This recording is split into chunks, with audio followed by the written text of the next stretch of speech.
चलिए, good morning आप सभी लोगों को। और आप लोग हैं आर के रंजन इंग्लिश क्लासेज और चैनल में। और आपका 3 टेंस हो गया है।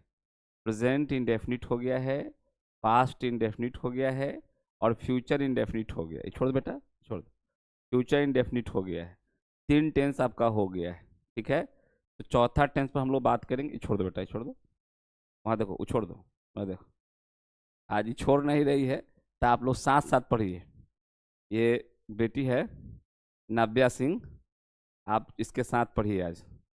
ठीक है, चूंकि आज कोई पाए नहीं, छोड़ ही नहीं रही है। और इसको छोड़ के फिर क्लास नहीं हो पाएगा आज। ये छोड़ नहीं रही है तो आज क्लास गैप करना पड़ेगा। इसीलिए आज सोचे कि चलिए आप लोगों से नाव्या सिंह से मुलाकात करवा दे। देखिए कितना बदमाश है से माइक हटा रही है। चलिए हम लोग शुरू करते हैं। चौथा टेंस है, इसका नाम है प्रेजेंट कॉन्टिन्यूअस कॉन्टिन्यूअस टेंस। ठीक है, प्रेजेंट कॉन्टिन्यूअस को हम लोग प्रेजेंट इम्परफेक्ट, प्रेजेंट इम्परफेक्ट या इसी को प्रेजेंट प्रोग्रेसिव भी कहते हैं। प्रेजेंट प्रोग्रेसिव, छोड़ दो बेटा, ये छोड़ दो, ये छोड़ दो। Present progressive. ठीक है, तो ये नाव्या सिंह है, बहुत बदमाश है। ये बिल्कुल आज पढ़ाने नहीं दे रही है, ना साथ छोड़ रही है। देखो सारे हमारे भैया दीदी सब देख रहे हैं। ठीक है, तो ये है प्रेजेंट कॉन्टिन्यूअस। और प्रेजेंट कॉन्टिन्यूअस को प्रेजेंट इम्परफेक्ट भी कहते हैं और प्रोग्रेसिव भी कहते हैं। कॉन्टिन्यूअस तो आप समझते ही हैं, जो काम जारी है, जो वर्तमान में काम जारी है उसे प्रेजेंट कॉन्टिन्यूअस कहेंगे। और इम्परफेक्ट, परफेक्ट का मतलब होता है जो अभी परफेक्ट नहीं हुआ है, जो पूरा नहीं हुआ है, मतलब अपूर्ण है। जो पूर्ण नहीं है वो क्या है? अपूर्ण है। तो इम्परफेक्ट क्या है? अपूर्ण है। इसका मतलब यह हुआ कि काम आपका क्या है? जारी है। और प्रोग्रेसिव का मतलब भी होता है काम जारी है। तो वर्तमान में जो काम जारी है उसे हम लोग प्रेजेंट कॉन्टिन्यूअस भी कहते हैं, प्रेजेंट इम्परफेक्ट भी कहते हैं और प्रेजेंट प्रोग्रेसिव भी कहते हैं। तो आप जो कह लीजिए सब एक ही बात है।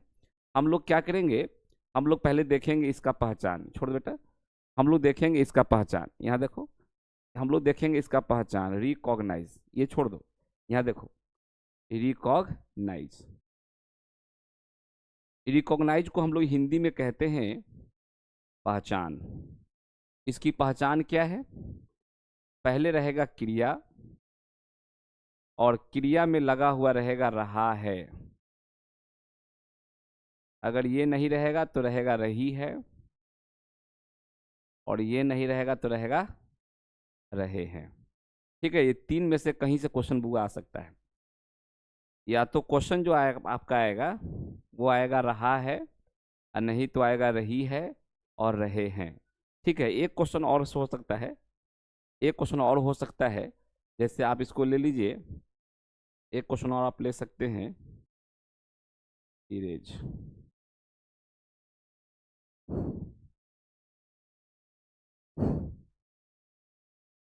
एक क्वेश्चन है, रहा हूं। ठीक है, रहा हूं। ठीक है बाबू, तो 4 हो सकता है, रहा है, रही है, रहे हैं और रहा हूं। ठीक है, जितना ये लग रही है सीधा उतना ही सीधा है नहीं, ये बदमाश है ये। ठीक है, लेकिन अभी सीधा लग रही है आपको। और ये देखिए पिता के लिए कितना मजबूरी का क्षण है कि क्लास आपको लेना भी है। ठीक है, और इसको भी देखना है, सभी को हैंडल करना है। आइए, तो ये है रहा हूं। हम लोग क्वेश्चन देखेंगे, एक क्वेश्चन देखेंगे। क्वेश्चन कह रहा है, पहला क्वेश्चन है, ये कह रहा है कि वह जा रहा है। एक क्वेश्चन ले लेते हैं, एक क्वेश्चन ले लेते हैं, वह आ रही है। एक क्वेश्चन ले लेते हैं, वे लोग खेल रहे हैं। और एक क्वेश्चन ले लेते हैं, मैं पढ़ा रहा हूँ। 4 क्वेश्चन लिया गया है आपको समझाने के लिए, ठीक है। आइए इस चारों पर हम लोग बात कर लेते हैं, इसको कैसे डील करना है। जैसे यहाँ का रहा है क्रिया है और रहा है लगा हुआ है। यहाँ भी देखिए आपका क्रिया है और रही है लगा हुआ है, क्रिया है रहे हैं लगा हुआ है, और यह क्रिया है रहा हूँ लगा हुआ है, ठीक है। तो क्रिया में रहा है, रही है, रहे हैं और रहा हूँ लगा हुआ है। कैसे बनाएंगे? वह जा रहा है, तो आप बनाएंगे ही इज गोइंग। अभी हम आपका इसका स्ट्रक्चर बताएंगे, चिंता नहीं करना है। वह जा रहा है का मतलब है कि वह अभी जा रहा है, ठीक है। अभी उसका काम जाने का जारी है। क्वेश्चन कह रहा है कि वह आ रही है, तो वह आ रही है कैसे बनाएंगे? शी इज, वह आ रही है कैसे बनाना है? शी इज कमिंग, वह आ रही है, शी इज कमिंग। इसका मतलब है कि उसका अभी आने का काम जारी है। क्वेश्चन कह रहा है वे लोग खेल रहे हैं, वे लोग खेल रहे हैं का मतलब है वे लोग अभी खेल रहे हैं। सोचो तो बेटा, they are playing, they are playing, ठीक है। वे लोग खेल रहे हैं। और क्वेश्चन कह रहा है कि मैं पढ़ा रहा हूँ, मैं पढ़ा रहा हूँ कहने का मतलब है कि I am teaching, I am teaching, मैं पढ़ा रहा हूँ। तो इसका जो स्ट्रक्चर होता है is am are plus V4 से बनाते हैं। आप इस बात को जानते हैं, आप इस बात को जानते हैं कि जो सिंगुलर होता है, जो हमारा सिंगुलर सब्जेक्ट है, उसमें जैसे ही सिंगुलर है तो इज लगाना है, सी भी सिंगुलर है तो इज लगाना है, दे प्लुरल है तो आर लगाना है, और आई के साथ स्पेशल एम लगता है। और इज एम आर के बाद जो लगता है उसका नाम है V4। इज एम आर के बाद जो लगता है उसका नाम है V4। तो अभी जब हम पढ़ाएंगे आपको स्ट्रक्चर, तो ये आपको क्लियर हो जाएगा कि इज एम आर के बाद V4 लगता है। आप क्या करें, पहले इसको राइट डाउन कर ले, है ना। इसको आप लोग पुश करके या रोक के लिख सकते हैं या स्क्रीनशॉट ले सकते हैं। चलिए हम लोग चलते हैं अगले पेज पर। अगला पेज क्या कहता है? अगला पेज हम लोग देखेंगे इसका स्ट्रक्चर, प्रेजेंट कॉन्टिन्यूअस का स्ट्रक्चर देखेंगे। उसके बाद हम लोग उस पर काम करेंगे। आप जानते हैं कि 6 प्रकार का स्ट्रक्चर होता है। पहला क्या है इसे देखिए, यहाँ लगाना है आपको is am are, is am are लगा लीजिए, is am are plus V4, ठीक है। भर में आईएनजी लगा देंगे तो वो V4 हो जाएगा। V4 को ही हम लोग क्या कहते हैं? आईएनजी फॉर्म कहते हैं। V4 को हम लोग क्या कहते हैं बुआ? आईएनजी फॉर्म कहते हैं। इसको एक तरीके से आपको लिख के बताते हैं,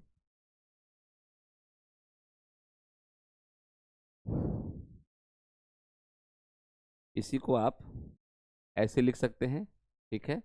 V4 कह लीजिए या आप आईएनजी फॉर्म कर लीजिए, दोनों इक्वल हो गया। V4 भी कह सकते हैं और आईएनजी फॉर्म भी कह सकते हैं। छोड़ दो बेटा, वहाँ देखिए, वहाँ देखिए तो आपको लोग देख रहा है, ठीक है। अब हम लोग देखेंगे इस पर क्वेश्चन, इस पर क्वेश्चन क्या कहता है। क्वेश्चन कहता है, या आप क्या कर सकते हैं, सभी स्ट्रक्चर को एक साथ भी आप ले सकते हैं, सभी स्ट्रक्चर को एक साथ ले सकते हैं, ठीक है। इसका जो नाम है, इसका नाम है अफर्मेटिव सेंटेंस। इसको तो आपको बार बार बता रहे हैं, ठीक है। अब आइए दूसरा स्ट्रक्चर, ये सब्जेक्ट है, इज है, एम है, आर है। इसको छोड़ दो बेटा। यहाँ देखो, आप यहाँ पर क्या करेंगे, नॉट ले लेंगे। फिर यहाँ पर वही बात आएगा, V4 करेंगे या आईएनजी फॉर्म करेंगे, ठीक है। आगे जो बचता है उसको डाल देंगे। इसको हम लोग बोलते हैं निगेटिव स्ट्रक्चर। इसको क्या बोलते हैं? Negative sentence. अब हम लोग देखेंगे तीसरा स्ट्रक्चर। इसको जानते हैं कि इसमें प्रश्न होता है तो हेल्पिंग वर्ब जो होगा आपका सब्जेक्ट से पहले आ जाएगा, अर्थात इज एम आर को बाहर करना होगा और अकॉर्डिंग टू सब्जेक्ट वो बाहर हो जाता है, ठीक है। और ये एक प्रश्न हो गया, इसीलिए हम लोग क्या करेंगे, प्रश्नवाचक चिन्ह दे देंगे। इसका नाम है इंटेरोगेटिव अफर्मेटिव, ठीक है। चौथा देखेंगे, चौथा क्या कहता है, इज निकालना है, एम निकालना है और आर। वाक्य का प्रथम लेटर कैपिटल होता है बाबू, ठीक है। ये है आपका इंटेरोगेटिव निगेटिव है, इंटेरोगेटिव निगेटिव है, ठीक है। ये आपका V4 है, पहला सब्जेक्ट है, ये क्वेश्चन हो गया है। इसका नाम है इंटेरोगेटिव निगेटिव, इसका नाम है इंटेरोगेटिव निगेटिव। ठीक है, चलिए पचमा देखिए। पचमा बोलते हैं WH हाउ। ठीक है, WH हाउ, और इज है, M है, और ये R है, प्लस सब्जेक्ट है, ये V4 है, प्लस ऑब्जेक्ट है, प्रश्नवाचक चिन्ह है। इसका जो नाम है, इसका नाम है WH हाउ प्लस अफर्मेटिव। एक लास्ट है स्ट्रक्चर नंबर 6, ये हो गया WH how plus is MR। कैसे निकलेगा? अकॉर्डिंग टू सब्जेक्ट निकलेगा, नॉट लगाना होगा, V4 प्लस सब्जेक्ट। इसका नाम है WH हाउ निगेटिव। पहले से आपको नाम पता है, ये बता दिया गया है। ठीक है, आप जानते हैं कि 3 और 4 में क्या होता है, प्रश्न पूछने की बात होती है। तो 3 4 में प्रश्न पूछने की बात होती है। आप देख सकते हैं कि 3 में, 4 में, 5 में और 6 में प्रश्नवाचक चिन्ह लगा हुआ है। प्रश्नवाचक चिन्ह का मतलब है कि आपका जो हेल्पिंग वर्ब है वह सब्जेक्ट से बाहर हो जाएगा। आपके पास जो इज MR है वह सब्जेक्ट से बाहर हो जाएगा। आपके पास जो इज MR है सब्जेक्ट से बाहर हो जाएगा, और आपके पास जो इज MR है वह सब्जेक्ट से बाहर हो जाएगा। ठीक है, बाहर क्यों हो जाएगा? जहाँ पर प्रश्न पूछने की बात होती है उसको बाहर होना होता है, तो वहाँ पर हेल्पिंग वर्ब बाहर हो जाता है। आप देख लिए हैं कि आपका हेल्पिंग वर्ब क्या है, सब्जेक्ट से बाहर निकल गया है। ये ध्यान रखना है कि अगर आपके पास आई है, तो यदि आई है तो आप क्या निकालेंगे? M निकालेंगे। यू है तो R निकालेंगे। ही है तो इज निकालेंगे। तो सिंगुलर में इज निकलता है, आई में M निकालना है, और प्लुरल में R लगता है। तो आई के साथ M लगता है, सिंगुलर में इज लगता है, और प्लुरल में R लगता है। आप कहेंगे तो इसको भी हम लिख देंगे। ये छोटी छोटी बातें जो आप जानते भी होंगे। ठीक है, ये था आपका स्ट्रक्चर। इज MR के बाद होता क्या है? तो इज MR के बाद, इज MR जो देख रहे हैं, इसके बाद होता है बाबू V4। तो यहाँ पर आप लोग ले लेंगे V4। इज MR के बाद क्या होता है? V4। तो आप देखेंगे ये आपका V4 है, ये फिक्स है। एक्टिव वॉइस में इज MR के बाद क्या लगाना है? V4 लगाना है, ये फिक्स है। ठीक है, ये आपका फिक्स है। अब हम लोग क्या करेंगे बाबू, इस पर क्वेश्चन करेंगे। इस पर क्वेश्चन करेंगे। आप इसको पहले लिख लीजिए, इसको आप तेजी में लिख लीजिए। ठीक है, फिर हम लेते हैं अगला अगला पेज। आपको जब लिखना होगा थोड़ा सा वीडियो को रोक कर भी आप लिख सकते हैं। ठीक है, आइए एक नोट देख लीजिए। जो बच्चे कमजोर हैं उनके लिए एक नोट दे रहे हैं। वैसे नहीं करो बेटी, वैसे नहीं करो, आराम से सो जाओ, सो जाओ। क्वेश्चन देखिए, आई है तो आई के साथ आप ले लीजिएगा M, सिंगुलर सब्जेक्ट में आप इज ले लीजिएगा, और प्लुरल सब्जेक्ट में आप R ले लीजिएगा। अच्छा, सिंगुलर सब्जेक्ट आपको पहले समझा दिया है, जिससे 0 या 1 का बोध होता है। प्लुरल सब्जेक्ट हमने आपको पहले ही बता दिया है, जो 1 प्लस का बोध होता है। तो 1 प्लस का बोध होगा, उसमें हम लोग क्या लगा लेंगे? जब आपका सब्जेक्ट क्या हो, प्लुरल हो, तो वहाँ पर आप क्या लगाएंगे? R लगाएंगे। सिंगुलर सब्जेक्ट होगा तो इज लगाएंगे, और आई के साथ क्या लगाएंगे? M लगाएंगे। अगर मान लेते हैं कि इसमें नॉट आपको जोड़ना है, शॉर्ट बनाने का मन कर गया है, तो आप शॉर्ट भी कर सकते हैं। ठीक है, शॉर्ट भी आप कर सकते हैं, उसका अलग तरीका है शॉर्ट बनाने का, उस पर थोड़ा काम कर दें। देखो, M नॉट आपके दिमाग में होगा कि इसको हम ऐसे बनाएंगे, एमंट कर देंगे। जैसे ही आप एमंट करेंगे गलत हो जाएगा, उसे नहीं करो। जैसे ही आप एमंट करेंगे तो क्या हो जाएगा बुआ? गलत हो जाएगा। इसको आप ऐसे करें, इसको बोलते हैं हम लोग ऑरंट। इसको ये बनाओगे तो सही हो जाएगा, लेकिन इसको पढ़ेंगे क्या? इसको हम लोग पढ़ेंगे ऑरंट। ये ध्यान रखना है, ऑरंट। और आर से जो बनेगा वो भी सेम बनेगा, दोनों सेम बनता है। अगर आप आर से बनाएंगे तो ये भी जो आपका बनेगा वो सेम ही बनेगा, दोनों सेम बनता है। ठीक है, लेकिन दोनों को रीड करने में अंतर है। इसको जो हम लोग पढ़ते हैं, इसको पढ़ते हैं आरंट। ये ध्यान रखने वाली बात है हुआ। उसको पढ़ते हैं आरंट और इसको पढ़ते हैं आरंट। ठीक है, और इज नॉट जो शॉर्ट होता है इसको बोलते हैं हम लोग इजंट। इसको क्या बोलते हैं बाबू? इसको बोलते हैं इजंट। ये हो गया आपका इजंट। ठीक है, तो ये अलग की बात है। तो बताइए एम नॉट क्या बोलना है? एम नॉट को जब भी आपको शॉर्ट में बोलना है, एम नॉट को जब भी आपको शॉर्ट में बोलना है, एम नॉट को जब भी आपको शॉर्ट में बोलना है तो आप अरंट बोलेंगे। ठीक है, क्योंकि एमंट वाला जो होता है ऐसा नहीं होता है ग्रामर में, ये गलत है। और आर नॉट से जो बनेगा उसको आरंट कहते हैं। आर नॉट से जो बनेगा उसको क्या कहते हैं? आरंट कहते हैं वो आरंट हो जाएगा, ठीक है। और इज नॉट वाला जो होता है वो इजंट हो जाता है। इज नॉट वाला क्या हो जाता है बाबू, वो इजंट हो जाता है, ठीक है, वो इजंट हो जाता है। तो बोलो एम नॉट क्या होता है, अरंट हो जाता है, इज नॉट इजंट हो जाता है, और आर नॉट क्या होता है, आरंट हो जाता है, ठीक है। हालांकि ये सब उस घर पर रहती है जहाँ एक मेरा पुश्तैनी घर है वहाँ पर रहती है, लेकिन आज आई है यहाँ इसीलिए थोड़ा सा ज़्यादा परेशान कर रही है। चलिए उम्मीद करते हैं आपको समझ में आ रहा होगा, आप इसको लिख लेंगे, राइट डाउन कर लेंगे। चलिए वेरी गुड, लेते हैं अगला पेज, क्योंकि क्वेश्चन लेना है अभी, ठीक है। तो क्वेश्चन पर पहले बात कर लेते हैं, क्वेश्चन आपका क्या है उस पर बात कर लेते हैं। क्वेश्चन कह रहा है, क्वेश्चन कह रहा है 6 क्वेश्चन लेना होगा बाबू, समझने के लिए आपको 6 क्वेश्चन चाहिए तभी बात बनेगा। एक क्वेश्चन दे रहा है कि वह अंग्रेजी पढ़ा रहा है। क्वेश्चन है वह अंग्रेजी नहीं पढ़ा रहा है, ठीक है, वह अंग्रेजी नहीं पढ़ा रहा है। क्वेश्चन है क्या, क्वेश्चन है क्या वह अंग्रेजी पढ़ा रहा है। क्वेश्चन है क्या वह अंग्रेजी नहीं पढ़ा रहा है। क्वेश्चन है वह अंग्रेजी कहाँ पढ़ा रहा है, ये भी क्वेश्चन कर सकते हैं, या ये भी कर सकता है वो अंग्रेजी क्यों पढ़ा रहा है, ठीक है, वो अंग्रेजी क्यों पढ़ा रहा है, ये क्वेश्चन है। अब क्वेश्चन कहेगा वह अंग्रेजी क्यों नहीं पढ़ा रहा है, ठीक है, वो अंग्रेजी क्यों नहीं पढ़ा रहा है, ये क्वेश्चन ले सकते हैं। तो आप देखिए यहाँ पर पढ़ाना आपका क्या है, क्रिया है।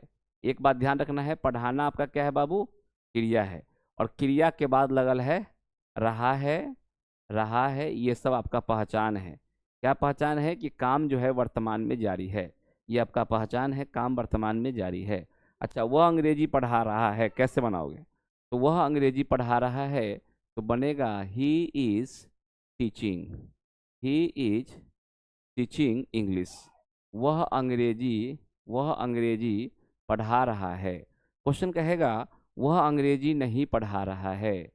बहुत सा बच्चा बोलता है सर हिंदी भी लिख दीजिएगा, इसीलिए आपको हम हिंदी लिख दे रहे हैं, हिंदी सबका लिख दे रहे हैं, ठीक है। वह अंग्रेजी नहीं पढ़ा रहा, he is not, he is not teaching, he is not teaching English, ये क्वेश्चन हो गया।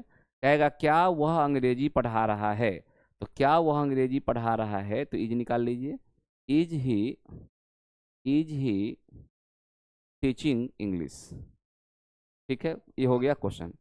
क्वेश्चन कहेगा क्या वह अंग्रेजी नहीं पढ़ा रहा है, तो यहाँ पर इज बाहर करेंगे, यहाँ पर नॉट लगाएंगे चूंकि निगेटिव भी है, ठीक है। अब कहेगा टीचिंग इंग्लिश, प्रश्नवाचक चिन्ह है। वह अंग्रेजी क्यों पढ़ा रहा है, तो वह अंग्रेजी क्यों पढ़ा रहा है, तो पहले क्यों को निकालेंगे, तो हो जाएगा वाई इज, पैर नहीं ला बेटा, पैर नहीं ला, why is he teaching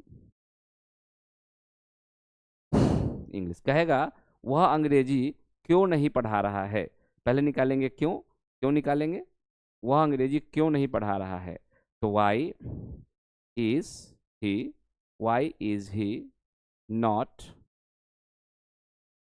teaching English, प्रश्नवाचक चिन्ह आएंगे, ठीक है। चूंकि 3, 4, 5 में क्या होता है, प्रश्नवाचक चिन्ह होता है, बात को आप जानते हैं। देखिए यहाँ पर क्या है, शुरुआत में लगा हुआ है क्या, ठीक है, जब शुरुआत में क्या लगा हुआ है तो आपका लगेगा हेल्पिंग वर्ब, आपका लगेगा हेल्पिंग वर्ब, और इज क्या लेता है, ही जो है इज ले लेता है। यहाँ पर भी शुरू में लगा हुआ है क्या, जब शुरू में क्या लगा हुआ है तो यहाँ पर आपको लगाना होगा इज, ठीक है, इज लगाना होगा। अब देखिए यहाँ पर क्या है, क्यों, क्वेश्चन जो आ रहा है वह वह अंग्रेजी क्यों पढ़ा रहा है। तो पहले क्यों का अंग्रेजी लगाइए, वाई। ठीक है, और यहाँ भी ये क्या हो जाएगा, हेल्पिंग वर्ब बाहर हो जाएगा। अगला क्वेश्चन कह रहा है कि वह अंग्रेजी क्यों नहीं पढ़ा रहा है। तो यहाँ भी लगा हुआ है क्यों नहीं पढ़ा रहा है, तो यहाँ भी लगेगा वाई। ठीक है, और जहाँ भी प्रश्न होगा वहाँ पर हेल्पिंग वर्ब क्या होगा, बाहर हो जाएगा। जहाँ भी प्रश्न लगा हुआ है वहाँ पर हेल्पिंग वर्ब क्या हो जाएगा बाबू, पहले निकल जाएगा। ठीक है, तो यहाँ इज निकल गया है। आप देखिए 3 में, ये 3 जो देख रहे हो, 3 है, 4 है, 5 है और 6 है। इसमें क्या होता है, प्रश्नवाचक चिन्ह लगा रहता है। तो आप देख सकते हैं कि 3 में आपका क्या है, प्रश्नवाचक चिन्ह है, 4 में प्रश्नवाचक चिन्ह है, 5 में प्रश्नवाचक चिन्ह है और 6 में प्रश्नवाचक चिन्ह है। इसको छोड़ना नहीं है, छोड़ दीजिएगा तो गलत हो जाएगा, इसलिए ध्यान रखना है। प्रश्नवाचक चिन्ह आपको देना है बाबू, छोड़ना नहीं है, छोड़ेंगे तो गलत हो जाएगा, इस बात को दिमाग में रख लीजिए।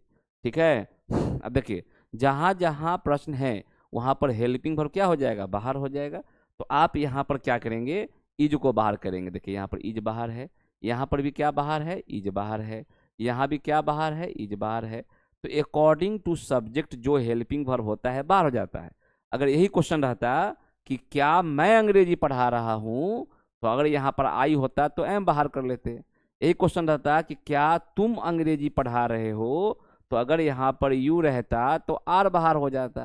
तो अकॉर्डिंग टू सब्जेक्ट जो है वो क्या होता है, बाहर हो जाता है। छोड़ बेटा हो जाओ। ठीक है, चलिए तो जो बच्चे न्यू है वो तो पहले चैनल को सब्सक्राइब कर लेंगे, बेल आइकन क्लिक कर लेंगे, ताकि हर वीडियो का नोटिफिकेशन उनको समय से मिलता रहे। ठीक है, चलिए, और जो बच्चे न्यू है उनको एक और बात कहना चाहेंगे कि हर वीडियो को आप पढ़ेंगे, मतलब एक एक वीडियो को आपको पढ़ना है, वीडियो स्किप नहीं करेंगे। अगर वहाँ से छोड़ देंगे वीडियो, जैसे 1 पढ़ लिए, फिर 5 पढ़ लिए, फिर 8 पढ़ लिए, तो ऐसे नहीं होता बाबू। आपको कंटिन्यू पढ़ेंगे तभी चीज़ें समझ में आएंगी। और जब 10 समाप्त होता है या होगा हमारे यहाँ, फिर कोई क्वेश्चन 12 का आपका रह नहीं जाएगा, आप कहीं से बनाएंगे, बन जाएगा। और लगे हाथ जैसे 10 समाप्त होता है फिर टाइम शुरू करेंगे, और जब आप टाइम पढ़ लेंगे तब टाइम और टेंस में आपको रिलेट करने आएगा, टाइम के अनुसार आपको टेंस सेट करने आएगा, टाइम के अनुसार टेंस को चेंज करने आएगा। और जब टाइम एंड टेंस को जब सेट करने आ जाएगा, टाइम एंड टेंस में एग्रीमेंट करने आ जाएगा, तब जाके आपको टेंस पर कमांड होगा। अभी जो हम पढ़ा रहे हैं वो बेसिक पढ़ा रहे हैं बाबू। ठीक है, बेसिक पढ़ा रहे हैं, ये आवश्यक है आपको, फिर हम लोग टाइम स्टार्ट करेंगे। चलिए, तो इसको भी आप लोग राइट डाउन कर लीजिए तेजी के साथ, इसको भी आप लिख लीजिए।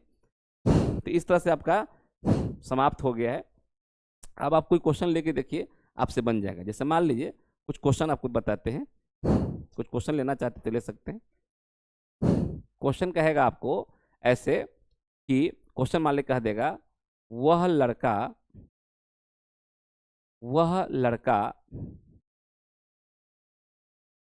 कहाँ जा रहा है। ये क्वेश्चन है कि वह लड़का कहाँ जा रहा है। ठीक है, इसको बनाना है, कैसे बनाओगे, वो लड़का जा रहा है या वो लड़का कहाँ जा रहा है। तो पहले आप निकालेंगे कहाँ। ठीक है, पहले इसको निकालेंगे आप, ये हो जाएगा आपका वेयर। अच्छा, वह लड़का, एक लड़का है तो इज निकलेगा। वह लड़का का अंग्रेजी होता है डैट बॉय। आप भी जानते हैं कि लड़का एक है तो क्या निकालेंगे, इज निकालेंगे। तो हो गया वेयर इज दैट बो, वह लड़का। अब वर्ब आपका क्या है, जाना, ये हो जाएगा आपको गोइंग। तो यही आपका क्वेश्चन बना, where is that boy going, वह लड़का कहाँ जा रहा है। इसी प्रकार से हम एक क्वेश्चन आपको लेके और बताते हैं। क्वेश्चन जितना बनाइएगा उतना आपको फायदा करेगा। ठीक है, क्वेश्चन कहेगा ऐसे, क्या वह लड़की क्या वह लड़की खाना बना रही है। क्वेश्चन कहेगा क्या वह लड़की खाना बना रही है। ये क्वेश्चन है, क्या वह लड़की खाना बना रही है। आप देखिए यहाँ पर कह रहा है क्या वह लड़की खाना बना रही है, ये क्वेश्चन है। तो जैसे शुरू में क्या लगेगा, तो आपको हेल्पिंग वर्ब निकालना है। आप जानते हैं कि जो आपका जो सब्जेक्ट है दैट गर्ल है, दैट गर्ल है, और दैट गर्ल सिंगुलर सब्जेक्ट है। इसका मतलब है कि आपको इज निकालना होगा। क्या निकालना होगा, इज निकालना होगा। वाक का प्रथम लेटर एलवेज क्या होता है, कैपिटल होता है। तो इज दैट गर्ल, क्या वह लड़की खाना बना रही है।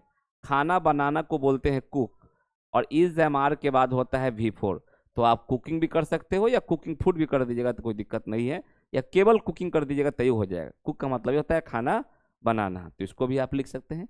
कोई भी क्वेश्चन हो, आपके किताब का कोई क्वेश्चन हो, बिहार बोर्ड में पूछा हुआ कोई क्वेश्चन हो, आप ले लीजिएगा, सब के सब बन जाएगा बाबू। ठीक है, चलिए एक दो क्वेश्चन और आपको दिखाते हैं। क्वेश्चन आपको कहेगा ऐसे, क्वेश्चन जो कहेगा वो ऐसे कहेगा, कहेगा कि मैं उन लोगों को मैं उन लोगों को अंग्रेजी मैं उन लोगों को अंग्रेजी सिखा रहा हूँ। क्वेश्चन है कि मैं उन लोगों को अंग्रेजी सिखा रहा हूँ। छोड़ दे बेटा, छोड़ दे। मैं उन लोगों को अंग्रेजी सिखा रहा हूँ। तो इसमें जो आपका सब्जेक्ट है, इसमें जो आपका सब्जेक्ट है बुआ, इसमें जो आपका सब्जेक्ट है वो क्या है? इसमें सब्जेक्ट है पहले मैं, तो आप ले लीजिए आई। आई के साथ क्या लगाना है? एम। आई के साथ क्या, छोड़ दो छोड़ दो बेटा, छोड़ दो। आई के साथ क्या लगाना है? एम। छोड़ दो छोड़ दो। आई के साथ हो गया आपका एम। ठीक है, अब कहता है सिखाना। मैं उन लोगों को अंग्रेजी सिखा रहा हूँ, ये आपका वर्ब है। इसमें लगल है रहा है, रही है ना, रहे हैं, रहा हूँ। तो यहाँ पर है मैं उन लोगों को अंग्रेजी सिखा रहा हूँ। सिखाना का अंग्रेजी होता है टीच। टीच मतलब सिखाना या पढ़ाना एक ही बात हो गया। तो आई एम टीचिंग।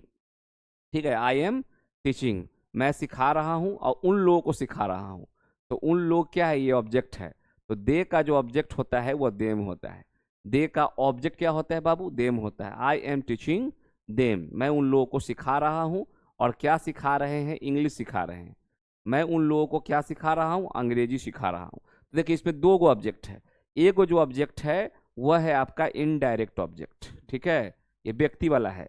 और एक जो आपका है वो है आपका डायरेक्ट ऑब्जेक्ट। एक आपका क्या है? एक है आपका डायरेक्ट ऑब्जेक्ट। बहुत सा बच्चा कहेगा सर अगर हम चाहते हैं कि सर पहले आपको क्या लिया है? Direct object. अगर आपके दिमाग में है कि सर हम पहले इंग्लिश लिखे, कोई दिक्कत नहीं है, आप लिख सकते हैं। पहले आप लिख लीजिए डायरेक्ट ऑब्जेक्ट। उसे नहीं करो बेटा, बहुत आवाज़ आवाज़, देखो बच्चा लोग को जाना है, सो जाता हूँ। ठीक है, पहले ले लीजिए बुआ आई एम टीचिंग इंग्लिश, मैं अंग्रेजी पढ़ा रहा हूँ और उन लोगों को पढ़ा रहा हूँ। तो आप पहले इंग्लिश ले आइएगा और इनडायरेक्ट ऑब्जेक्ट को बाद में कर दीजिएगा, तब भी आपका हो जाएगा सही। लेकिन यहाँ पर एक नियम काम करेगा। नियम क्या है कि अगर आप डायरेक्ट ऑब्जेक्ट को पहले लाएंगे, डायरेक्ट ऑब्जेक्ट को पहले लाएंगे, तो इनडायरेक्ट ऑब्जेक्ट में क्या करना होता है? इनडायरेक्ट ऑब्जेक्ट में क्या करना होता है? टू लगाना होता है। ठीक है, टू लगाना होता है। तो आप कहेंगे कि I am teaching them English, ये भी सही है, और I am teaching English to them, तब भी सही है। तो दो तरीके से आप बना सकते हो। क्वेश्चन बहुत सारा है, आपकी किताब में बहुत सारे क्वेश्चन है। सारे क्वेश्चन आप बनाइए, बन जाएंगे। स्ट्रक्चर आपको मिला हुआ है, पहचान भी मिला हुआ है, टाइम आपको पढ़ाएंगे, उसके लिए चिंता नहीं करना है। ठीक है, तो आप लोग प्रेजेंट कॉन्टिन्यूअस, जिसको हम लोग प्रेजेंट इम्परफेक्ट भी कहते हैं और प्रेजेंट प्रोग्रेसिव भी कहते हैं, आप इसका क्वेश्चन बनाइए। अगर डाउट होता है तो आप कमेंट में भेजिएगा। ठीक है, या ऑफलाइन मूड में आते हैं तो वहाँ भी पूछ सकते हैं। जो बच्चे ऑनलाइन पढ़ रहे हैं वो मैसेज करेंगे, उसको हम बता देंगे। जैसे ही आपका टेंस कंप्लीट होता है और टाइम कंप्लीट होता है, तो दोनों जब कंप्लीट होगा तो आपका ज्ञान इतना बढ़ जाएगा आप अंदाजा नहीं लगाएंगे। तो टेंस और टाइम जब दोनों हम कंप्लीट करेंगे तो टाइम टेंस का क्वेश्चन बचेगा ही नहीं। और लगभग लगभग 10 क्वेश्चन रहता है ट्वेल्थ में दोनों मिलाकर। ठीक है, तो इसीलिए बहुत बड़ा टॉपिक है ट्वेल्थ का। आप लोग इससे थोड़ा सा सीरियस रहिए और चीज़ों को ध्यानपूर्वक देखते रहिए। ठीक है, फिर हम लोग मिलते हैं अगले वीडियो में। तब तक अपना ध्यान रखिए। Bye and take care. Thank you everyone. हम लोग मिलेंगे अगले क्लास में। प्रेजेंट कॉन्टिन्यूस तो आपका समाप्त हुआ, पास्ट कॉन्टिन्यूस में हम लोग मिलेंगे। ठीक है, और आप लोग वीडियो स्किप नहीं करेंगे, कंटिन्यू देखेंगे ताकि आपको समझ में आएगा। वीडियो को शेयर करना नहीं भूलना है। ठीक है, चूँकि हमको पटना भी पढ़ाना है, हाजीपुर भी पढ़ाना है, फिर ऑनलाइन आपको भी पढ़ाना है। तो ये सब फिर भी समय निकाल के आपको ऑनलाइन हम पढ़ाते हैं और निःशुल्क पढ़ाते हैं। उसमें कहीं कोई चार्ज नहीं कर रहे हैं, आप लोगों को फ्री ऑफ कॉस्ट पढ़ा रहे हैं। या 26 का क्रैश कोर्स कर रहे हैं। थोड़ा सा वीडियो आप लोग शेयर करते रहें। वीडियो शेयर करने से हमारी उत्साह बढ़ती है। जितने बच्चे मैसेज करते हैं, जितना लोग वीडियो वॉच करता है, उतना ही हम लोगों को पढ़ाने का इच्छुक रहते हैं कि भाई हमको पढ़ाना है, बच्चे लोग वेट कर रहे हैं। तो थोड़ा सा टीचर को भी उत्साह आना चाहिए पढ़ाने में। तो इसके लिए भी आपको थोड़ा सा काम करना है। हम आपके लिए काम करें, आप हमारे लिए काम करें, और ऐसे ही दुनिया चलती है बाबू। ठीक है, okay, thank you everyone. See you again.